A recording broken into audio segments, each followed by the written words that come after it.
Bu adama kommunistlərin Lawrence'i deyirdilər. Bu adama Saudiyyədə qırmızı paşa deyirdilər. Bəzən buna yoldaş Kərim də deyə müraciət edirdilər. Məhz bu insanın xatirəsi üçün Saudiyyə Ərəbistanı 1938-ci ildə SSR ilə diplomatik münasibətləri kəsdi və bir daha bərpa etmədi. Bu adam əslən başqa türk olan və yaxud tatar olan Kərim Hakimov idi. Kərim Əbdurraufoviç Hakimov idi. 1892-ci ildə Ufadan adam oldu. Qaliyə mədrəsəsində yaxşı təhsil almasına baxmayaraq mədrəsədən gedir və Daşkənddə bolşeviklərə qoşulur.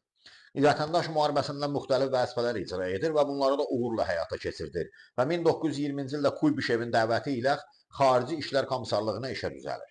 1921-24-cü illərdə Tehrana konsul təyin olunur. Lakin onun karyerasının zirvəsi ərəb ölkələrində işləməsi idi ki, belə ki 1924-cü ildə onu Hicaza səfir təyin edirlər.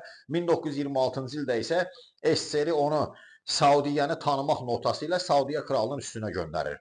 Notanı birbaşa krala təqdim etmək üçün o şəxsən öz maşınını döyüşün ortasında kralın sarayına sürür, çadırına sürür və notanı təqdim edir.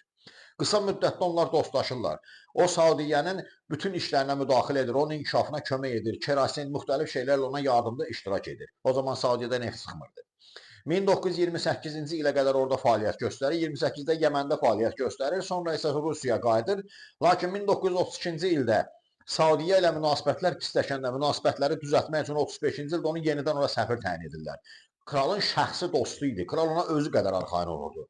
Onun karyerasının zirvəsi 1932-ci ildə Kral Feysəlin SSR-yə səfəri oldu.